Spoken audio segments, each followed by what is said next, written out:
Todos viam a garotinha passeando com seus cães, até descobrirem o que ela realmente escondia. Todos os dias, pontualmente às 4 da tarde, ela aparecia, como um relógio, no bairro do Morumbi, um daqueles bairros onde os muros são mais altos que as casas e os jardins são tão perfeitos que parecem de plástico. Ela era a anomalia, a mancha no quadro perfeito. O nome dela era Ana. Ela tinha talvez 10 anos de idade. Era magrinha, com cabelos castanhos longos, que ela sempre prendia num rabo de cavalo frouxo. As roupas eram o primeiro sinal de que ela não pertencia àquele lugar. Eram limpas, muito limpas, mas visivelmente gastas. Um moletom que já tinha sido rosa. Agora era de um cinza desbotado e um jeans que estava curto nos tornozelos. Mas não era a menina que chamava a atenção. Eram os cães. Seus cães, como todos diziam. Eram duas bestas. 2 vira-latas enormes, com uma mistura óbvia de pitbull ou rottweiler. Um era preto como a noite, o outro malhado, cor de trovão. Eles não latiam, eles não pulavam, eles apenas andavam ao lado dela, um de cada lado, com uma disciplina de soldado.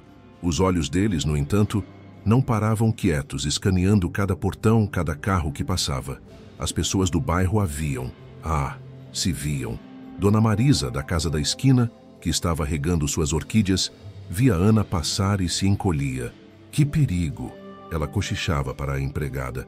Uma menina desse tamanho com 2 monstros desses. E o que ela faz neste bairro? Onde já se viu? Procurando o que roubar, com certeza. O segurança da rua, o Batista, que ficava na guarita blindada, a observava pelo canto do olho toda vez que ela dobrava a esquina. Ele nunca falou com ela. Os cachorros o deixavam nervoso. Ele apenas pegava o rádio e avisava. A menina dos cachorros está na área. Fiquem de olho. As crianças ricas, que às vezes brincavam nas calçadas com suas babás, paravam de andar de bicicleta para olhá-la. Ela era como um bicho de zoológico. A menina dos cachorros, ela nunca olhava para eles. Mantinha o rosto firme, olhando para a frente. A rotina dela era sempre a mesma. Subia a rua principal, virava na Alameda das Acácias, passava pela praça vazia, onde ela nunca parava para brincar, e depois sumia. Ninguém sabia de onde ela vinha. Ninguém sabia para onde ela ia. Ela não ia embora para o bairro vizinho, o mais pobre. Ela não pegava um ônibus. Ela simplesmente evaporava. É incrível como a gente se acostuma com as coisas, não é? Em 3 meses, Ana e seus cães viraram parte da paisagem. Uma parte indesejada, mas regular. Uma personagem estranha na novela daquele bairro rico. As pessoas viam, mas não enxergavam. E é sobre isso que é a nossa história de hoje. Sobre o que a gente escolhe não ver. Antes de eu te contar o que fizeram para descobrir o segredo de Ana, eu quero te fazer aquela pergunta que eu adoro. De qual cidade ou país você está me assistindo agora? Deixa aqui nos comentários. Eu amo ver até onde nossas histórias estão chegando e mandar um abraço para a sua cidade. E se você acredita que por trás de cada julgamento apressado existe uma história que a gente não conhece, já deixa o seu like neste vídeo e se inscreve no canal, porque o que descobriram sobre a Ana vai quebrar o seu coração. Voltando ao mistério, a fofoca no grupo de WhatsApp do bairro era forte. Ela é usada por ladrões. Os cães são para assustar. Ela olha as casas. Eu ouvi dizer que ela mora num bueiro. Eu acho que ela é filha daquela catadora de papelão que passa de madrugada. Mas ninguém perguntou. Era mais fácil ter medo. Era mais fácil julgar. Até aquela quinta-feira. Era um dia frio. Chovia. Uma daquelas chuvas finas, geladas, que entram nos ossos. 4 da tarde. E lá estava ela, sem guarda-chuva. O moletom cinza agora estava encharcado, colado no corpo magro. Os 2 cães andavam ao lado dela, sacudindo a água, mas sem reclamar. Dessa vez, porém, algo estava diferente. Ela estava mancando. Dona Marisa a viu da janela. Olha lá. Serviu. Deve ter caído. Ou um dos cachorros a mordeu. Batista, o segurança, a viu passar pela guarita. Ele viu o tornozelo dela inchado e vermelho, mas não saiu da guarita. Problema dela, Ana continuou. Cada passo parecia uma tortura. Ela subiu a rua, virou na Alameda das Acácias. Mas desta vez, o seu Ricardo a viu. Seu Ricardo era o velho rabugento do bairro. Um viúvo, morava sozinho na maior mansão da rua. Ele passava o dia na janela da frente, cuidando da vida de todo mundo. Ele odiava Ana.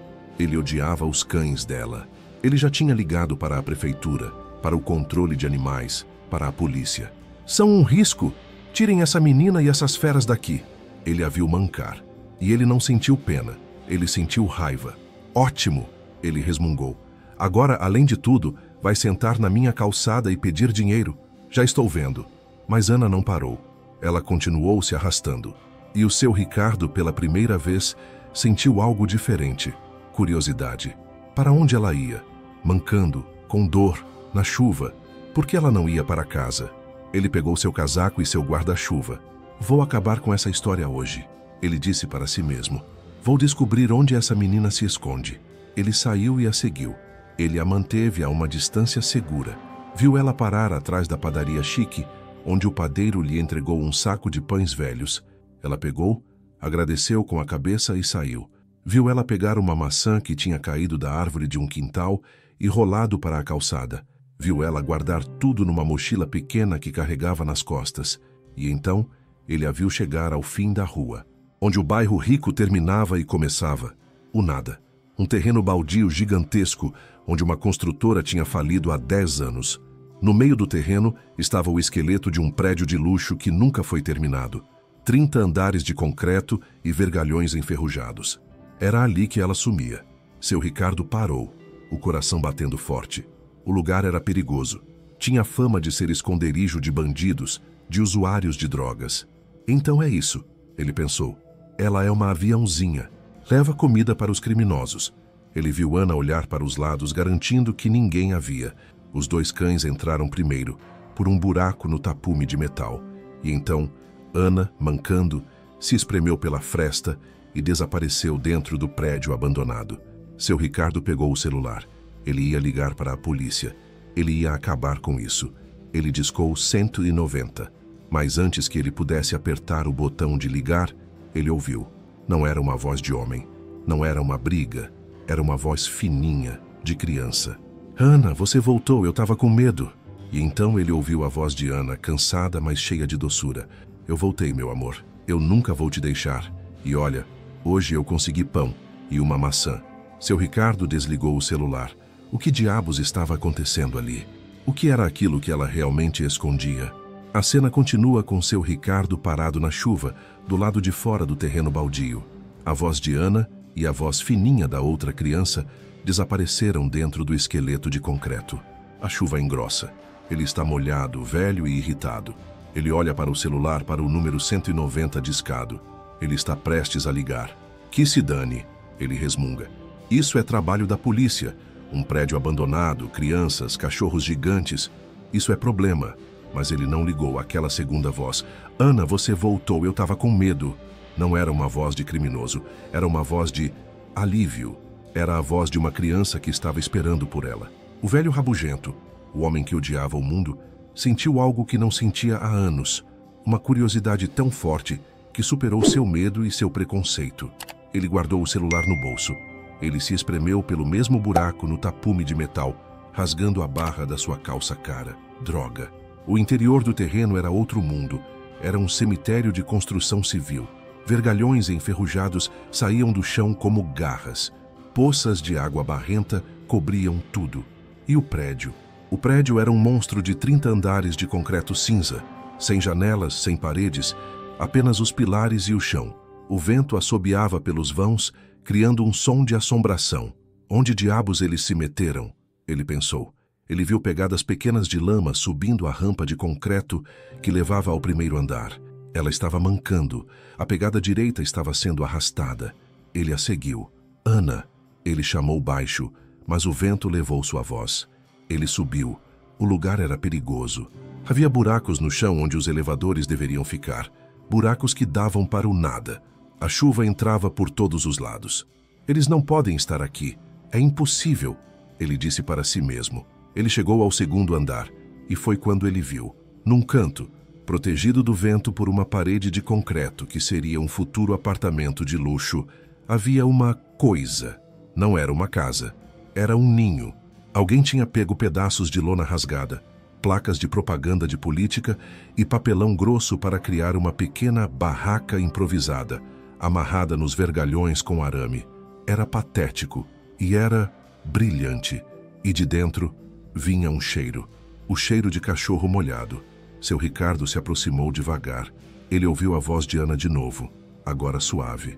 Calma, Léo, tem que dividir. O pão é para nós dois. A maçã é para você. Você tá tossindo muito. Mas e você, Ana? Disse a voz fininha. A voz de um menino. Eu não tô com fome, mentiu Ana. E os meninos? Cadê os meninos? Eles estão aqui. Trovão não saiu do meu lado. Ele tá quente. Seu Ricardo se aproximou, o coração batendo na garganta.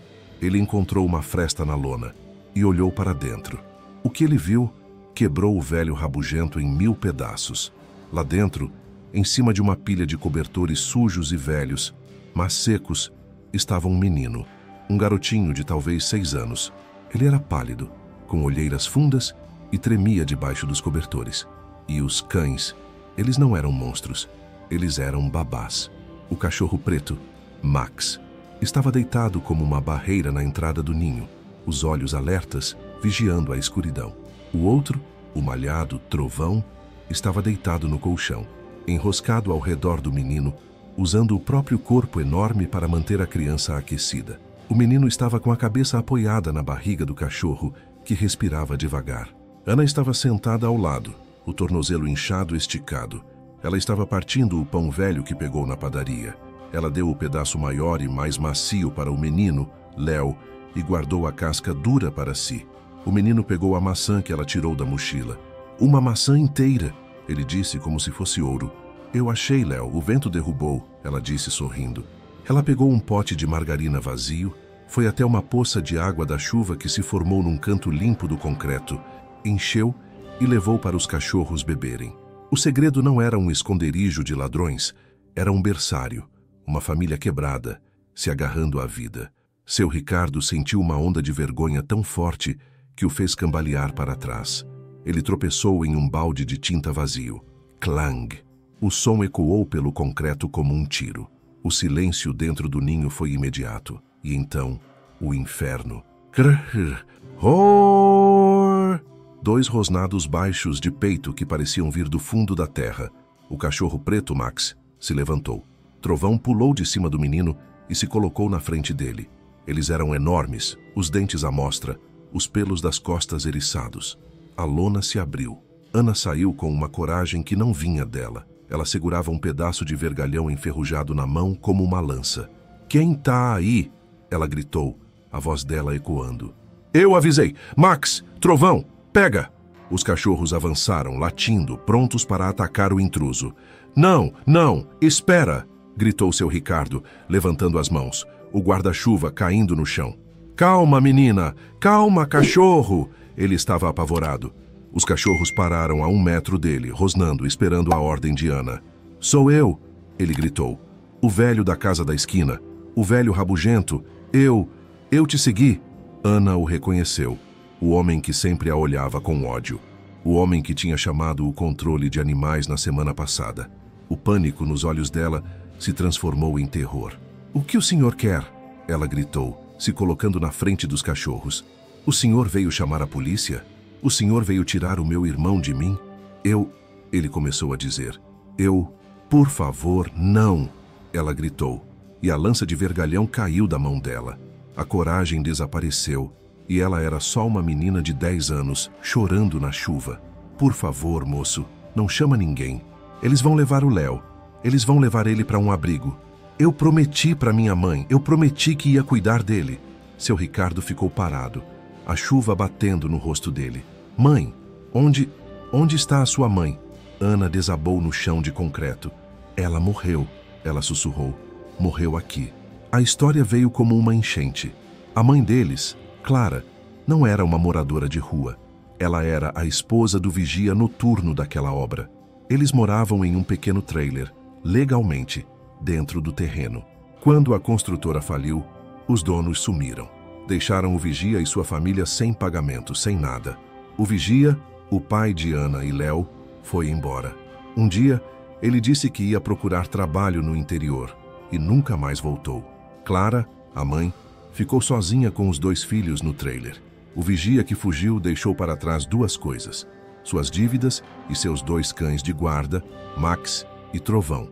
A mãe adoeceu, uma pneumonia no inverno passado, dentro daquele trailer gelado. Hannah, com 9 anos, tentou cuidar dela, mas ela não tinha dinheiro para os remédios.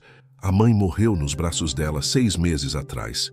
Antes de fechar os olhos, Ana soluçou, contando a história para o velho que ela achava que a odiava. Ela me fez prometer: cuida do seu irmão, Ana. Não deixa eles separarem vocês, me promete. E eu prometi. Eu não podia ficar no trailer. Os homens da prefeitura vieram lacrar. Eu peguei o Léo, os cobertores e os meninos, Max e Trovão, e a gente se escondeu aqui, no prédio. E a caminhada? Todos os dias? Perguntou Ricardo, a voz rouca. Eu tenho que sair, ela disse, limpando o nariz. Eu tenho que buscar comida.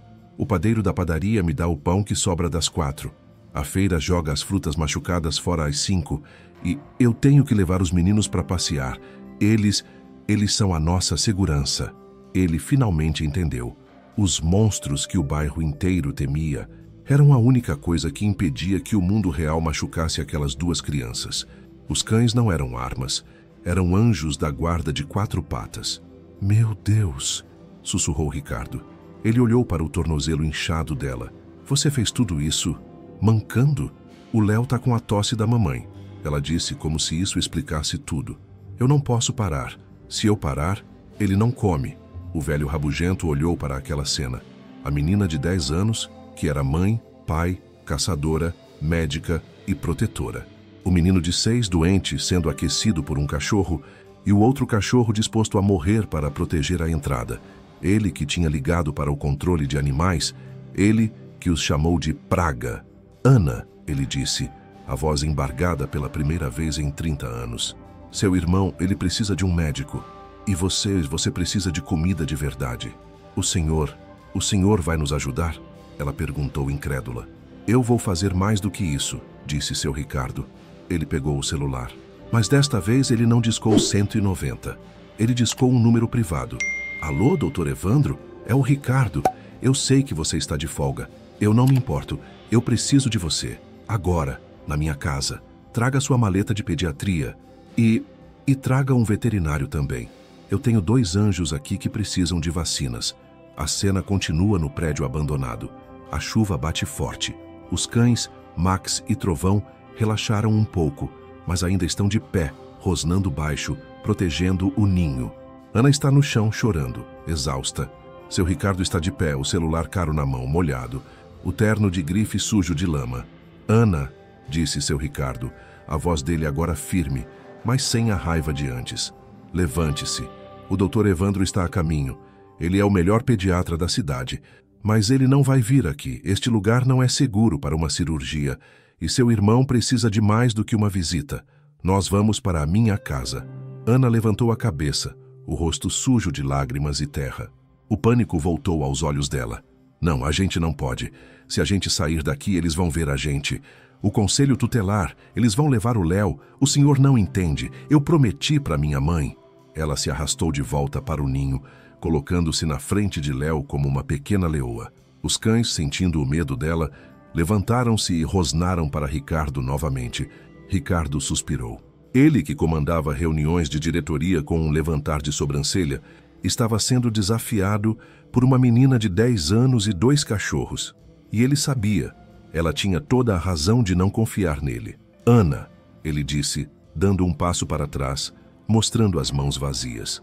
Eu não vou chamar ninguém. Eu não vou deixar ninguém levar o Léo. Ele respirou fundo e, pela primeira vez na vida, o milionário ranzinza teve que implorar. Eu estava errado. Eu fui um velho cego e estúpido. Eu olhei para você todos os dias e julguei. Eu não vi.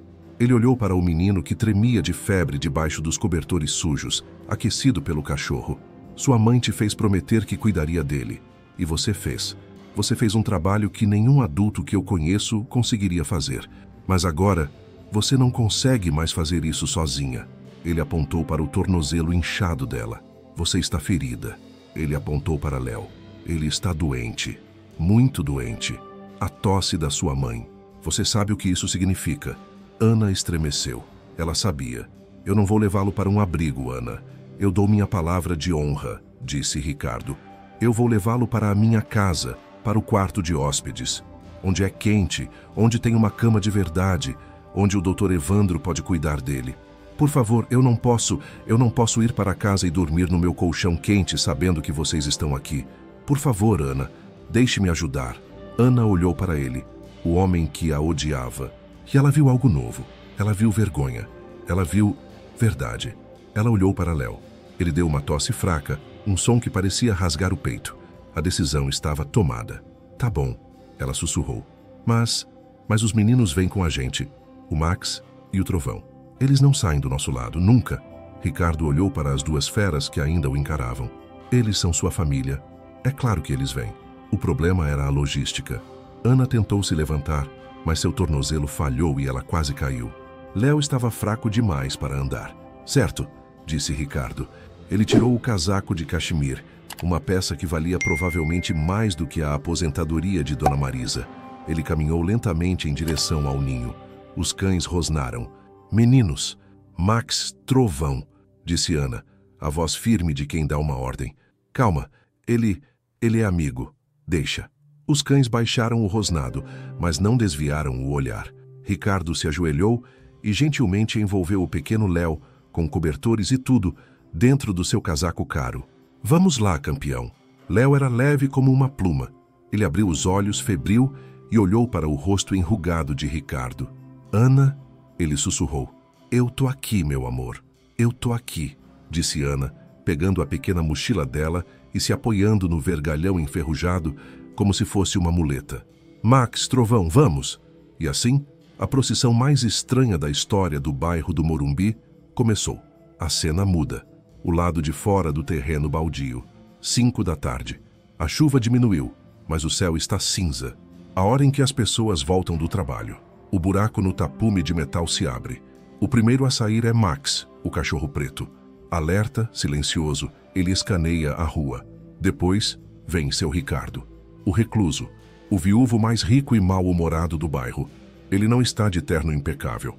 Ele está em mangas de camisa, molhado, sujo de lama, e está carregando nos braços um menino pequeno, maltrapilho, que está visivelmente doente. Logo atrás, vem Ana, a menina dos cachorros, mancando, se apoiando no seu pedaço de ferro, o rosto sujo de lágrimas, mas com uma determinação feroz. E fechando a guarda como um tanque de guerra, vem Trovão, o cachorro malhado. Eles começam a andar pela Alameda das Acácias, a mesma rua onde Ana era tratada como uma praga. A reação foi imediata. Dona Marisa, da casa da esquina, estava na janela tomando seu chá da tarde. Ela viu a cena. A xícara de porcelana caiu da mão dela e se espatifou no chão. Ela não conseguia processar. Era o seu Ricardo, carregando a criança do lixão? Batista, o segurança da guarita, viu a procissão se aproximando. Ele engasgou com o café. Ele pegou o rádio. Base, vocês não vão acreditar. O seu Ricardo da casa 1, ele tá andando na rua. E ele tá com a menina dos cachorros. E ele tá carregando outra criança. E os cachorros estão com ele. Não parece um sequestro. Parece que ele é o líder deles. O grupo de WhatsApp do bairro explodiu. Foto, alguém tira foto. O mundo acabou? Seu Ricardo saiu de casa? Ele está carregando uma criança de rua. Ele está com os cachorros assassinos. Seu Ricardo ouvia os cochichos das empregadas nas outras casas. Ele via as cortinas se mexendo. Pela primeira vez na vida, ele sentiu na pele o que Ana sentia todos os dias. O olhar de julgamento, a sensação de ser um bicho de zoológico. E ele sentiu uma raiva protetora que o surpreendeu. Ele não olhou para ninguém. Manteve os olhos firmes, protegendo o menino em seus braços, que tossia e se encolhia com o frio. Ana mancava ao seu lado. Ela também ouvia os cochichos, mas ela não se importava. Pela primeira vez, ela não estava sozinha. Eles chegaram ao portão de ferro maciço da mansão de Ricardo, o portão que nunca, jamais se abria para ninguém. Com um clique do controle no bolso de Ricardo, os portões deslizaram, silenciosos. Entrem, ele disse. Ana, Max e Trovão pararam na soleira da porta. O hall de entrada era do tamanho da casa inteira de Dona Marisa. O chão era de mármore brilhante. Um lustre de cristal descia do teto. Era quente e cheirava a cera e madeira cara. Os cães ganiram, nervosos, com medo de pisar naquele chão liso. Eles nunca tinham estado dentro de uma casa de verdade. "Tá tudo bem, meninos", sussurrou Ana. "Pode entrar." Eles entraram, as patas sujas de lama marcando o mármore branco impecável. "Não importa", disse Ricardo, vendo o olhar de horror de Ana. "É só chão, precisa de vida." Um carro de luxo parou na porta. 2 homens desceram. O Dr. Evandro com sua maleta e um homem mais jovem com outra maleta. "Ricardo, que diabos?" começou Evandro. E então ele viu a cena. A menina em trapos, os 2 cães gigantes rosnando para ele e Ricardo segurando uma criança febril. "Sem perguntas, Evandro", disse Ricardo. "Quarto de hóspedes. Agora. Ele está queimando de febre." Evandro correu. "E você?" Ricardo disse para o homem mais jovem, o veterinário.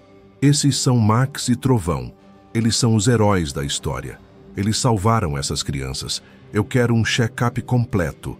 Vacinas, o melhor tratamento. E..." Ele olhou para a cozinha. "Eu quero que você mande o meu açougueiro trazer 2 quilos do melhor filé mignon que ele tiver. Para eles. Agora." O veterinário assentiu, chocado. Ricardo levou Léo para o quarto de hóspedes do andar de baixo. Um quarto com uma cama king size, lençóis de 1000 fios egípcios. Ele deitou o menino ali. O contraste do garoto sujo, envolto em um casaco de cachemire manchado de lama, nos lençóis brancos, era de tirar o fôlego. O Dr. Evandro começou a trabalhar. "Ricardo, saia e leve a menina." Ricardo me guiou para a sala de estar principal. Uma sala com um piano de cauda e sofás que pareciam nuvens. Ana ficou de pé, perto da porta, com medo de sentar, o tornozelo latejando. Max e Trovão sentaram-se aos pés dela, rosnando baixo para o veterinário que tentava se aproximar.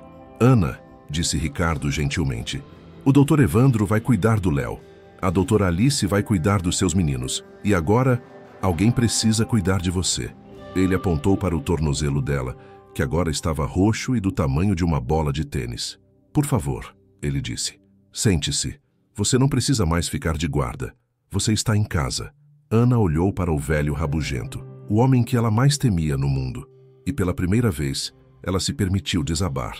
Ela sentou no sofá de seda bege, suja de lama, e o muro de força que ela construiu por meses, finalmente, começou a ruir.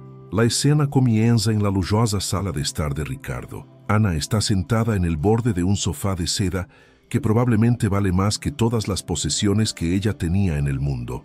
Está temblando, envuelta en una manta de cachemira, mientras la doctora, Alice, la veterinaria, le venda el tobillo roto.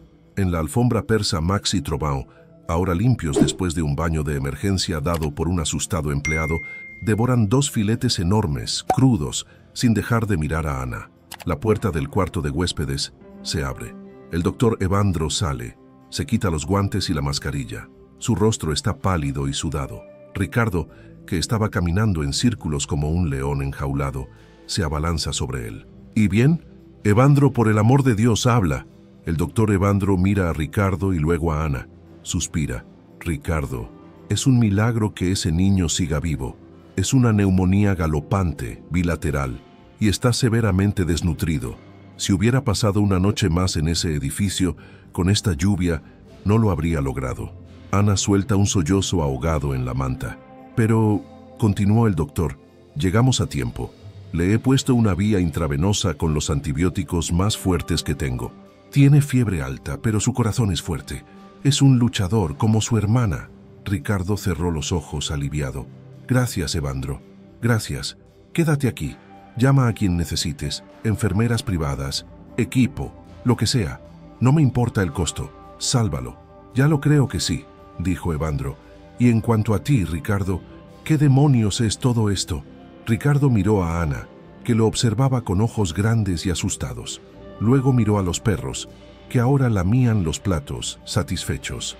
Es mi nueva familia, Evandro, dijo Ricardo, su voz ronca, y necesitan mi ayuda. La escena cambia. Al día siguiente, la noticia ha explotado en el barrio. El grupo de WhatsApp del barrio estaba en llamas. Está confirmado. Ricardo está con la niña de los perros. Dona Marisa la vio. Entraron anoche. Él la cargaba. Batista dice que los perros están dentro de la mansión, marcando el mármol. ¿Es un secuestro? ¿Ella lo está chantajeando? Alguien llame a la policía. Dona Marisa, la vecina de la esquina, y otros 2 residentes, armados de valor y de chismes, tocaron el timbre de la mansión de Ricardo. Estaban listos para exigir respuestas. El portón se abrió. Ricardo los esperaba en la puerta principal. No estaba con su habitual traje de mal humor. Estaba en pijama de seda y un elegante batín robe. Se veía cansado, pero diferente. «Sí, Marisa», dijo él tranquilo. «Ricardo, por Dios, ¿estás bien? Esa niña, esa delincuente y sus bestias están aquí. Llamamos a la policía por ti». Ricardo la miró, y por primera vez no hubo sarcasmo en su voz, solo una tristeza profunda. «Marisa», dijo él, «¿te gustaría saber a dónde iba esa delincuente todos los días?» Los dejó entrar. Los llevó al cuarto de huéspedes del piso de abajo, que ahora parecía una habitación de hospital. Una enfermera uniformada, contratada por Evandro, estaba monitoreando a Leo, que dormía en una cama limpia con un tubo de oxígeno. En el suelo, al pie de la cama, Trovão, el perro malado, estaba echado, sin moverse, montando guardia. «Ese», dijo Ricardo en voz baja, «es Leo, el hermano de 6 años de Ana. Tiene la misma neumonía que mató a su madre hace 6 meses. Ana lo ha mantenido vivo sola, en un edificio abandonado, sin comida, sin calor, durante medio año». Dona Marisa se llevó la mano a la boca, horrorizada. «Pero la madre murió. El padre los abandonó. Ella prometió a su madre moribunda que no dejaría que los separaran. Así que se escondió.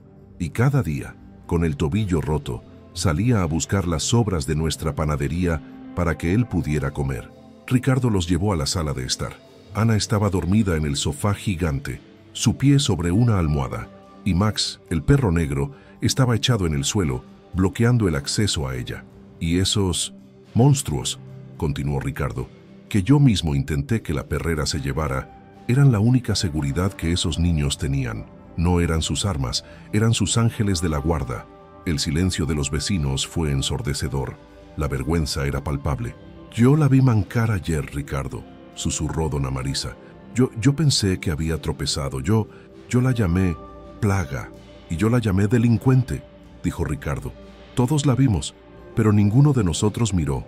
Estábamos demasiado ocupados protegiendo nuestros jardines perfectos para ver a 2 bebés muriendo de hambre a 2 calles de distancia».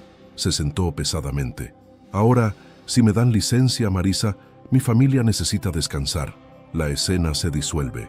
Música de esperanza comienza a sonar. La pantalla muestra 3 meses después. La escena abre en el mismo jardín donde Dona Marisa regaba sus orquídeas, pero ahora no está sola. Ana está sentada en una silla de jardín, su pie casi curado, enseñando a Dona Marisa cómo podar una rosa. «No, Dona Marisa», dice Ana riendo, «tiene que cortar en diagonal por encima del brote. Así». «Ah, esta niña», dice Marisa, riendo también, «sabe más de plantas que yo». Corte para Leo. Está en el parque del barrio, el parque que antes estaba siempre vacío. Él corre pateando una pelota. Está más llenito, su rostro tiene color, está saludable. Y corriendo torpemente detrás de él, ladrando feliz, están Max e Trovão. Os cães já não são magros, seus pelos brilham. Batista, o segurança, agora para sua viatura, abre a janela e joga 2 biscoitos caninos para eles, sorrindo. Corte para a mansão de Ricardo. A casa está diferente.